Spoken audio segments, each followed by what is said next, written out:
Good morning, my name is Umberto Mucci, this is We the ItaliaNews, a daily podcast regarding Italy under coronavirus times. Today is Saturday, June 6.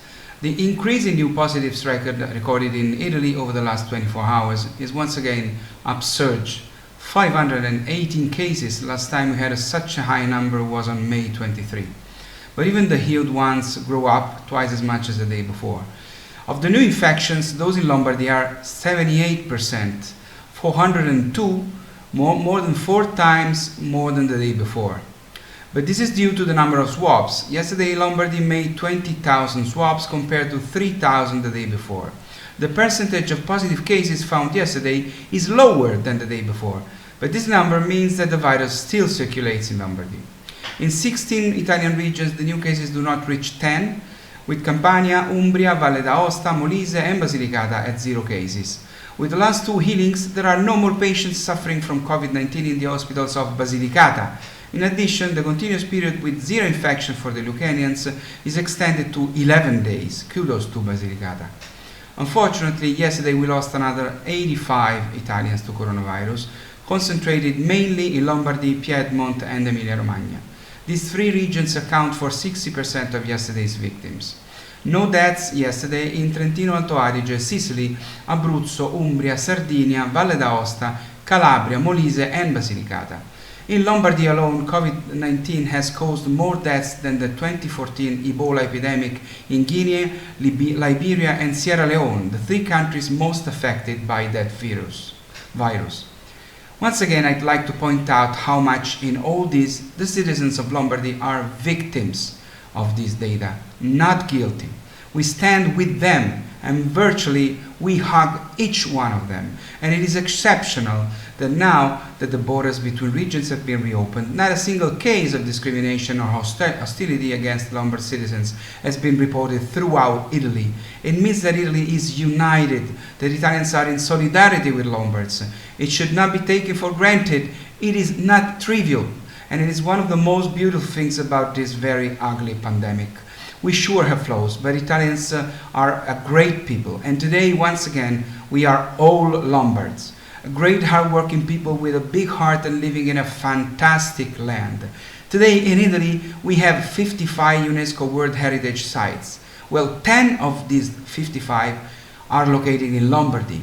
And in addition to those 10 UNESCO World Heritage Sites, there are 3 intangible heritage sites, 3 Man and the Biosphere Awards, and 2 creative cities, Milan and Bergamo, also awarded by UNESCO. Please, next time you'll come to Italy, consider visiting Lombardy. The shock of the lockdown has also hit the real estate sector, which already in March recorded a slump in transactions. But the financing conditions for families who want to buy a home with a mortgage are not to be missed. And in perspective, with a predictable drop in prices, the opportunity for those who have liquidity and courage to take risks in the face of an economic crisis are not to be missed. In fact, in Italy, there are some of the most advantageous financing conditions in the world. Against this backdrop of a certain fall in house, apartment and villa prices, a comparison of Italian mortgage rates and the main markets in the world reveals that Italy is the cheapest country to ask for financing. Italy also has a second record. It is the only country in Europe where the distance in terms of percentage points between fixed and variable rates has been reduced to 0. And in some cases, the former is even cheaper than the latter. In the United States, although values have fallen to historical lows in recent weeks, the fixed rate remains around 3%, which is 6 times that of Italy, which is 0.5%. In short, this could be the best time to buy a property in Italy. And we the Italians will soon have a big surprise on this, an entire section of our website dedicated to real estate, thanks to the collaboration with a leading real estate partner in Italy. Stay tuned, you can find a great deal. The lockdown caused also a drop in the number of employees in Italy in April, which following the closure of production activities fell by 274,000 units. The decrease in employment is generalized. It involves women and men, employees and self-employed, and all age groups. There has also been a strong increase in the inactives, i.e. those who do not have a job and do not even look for one anymore, presumably the result of a discouragement of Italians with regard to the possibility of finding a job. This is very bad. This has caused the unemployment rate to fall drastically from 8% to 6.3%, but this is not a good news. The collapse of people looking for a job is minus 23.9%, mainly concerns women, minus 30.6%, compared to men, minus 17.4%. 3 days ago, President Sergio Mattarella awarded 57 Italians for their merits during the coronavirus epidemic. Starting last Thursday, every day in my video I am mentioning some of them. Today I'm mentioning Marina Vanzetta, a 911 operator in Verona in Veneto, who rescued an elderly woman and stood by her until her death. Giovanni Muresi, rescue driver from Piacenza in Emilia-Romagna, offered a testimony of the role of the 911 rescue drivers. Beniamino Laterza serves in the hospital of Taranto in Apulia.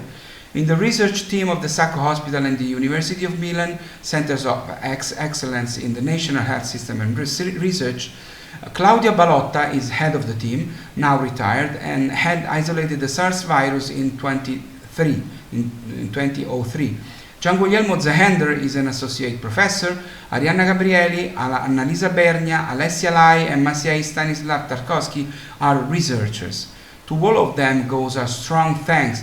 They are an example of the best Italy. That's all for today. Please stay safe, please stay healthy.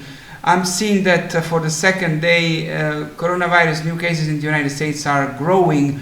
There have been more than 20,000 cases. Please stay home, please stay healthy. Do not underestimate this virus. The emergency is not done. This is all for now. This is We the ItaliaNews. I'm Umberto Mucci from Rome, Italy.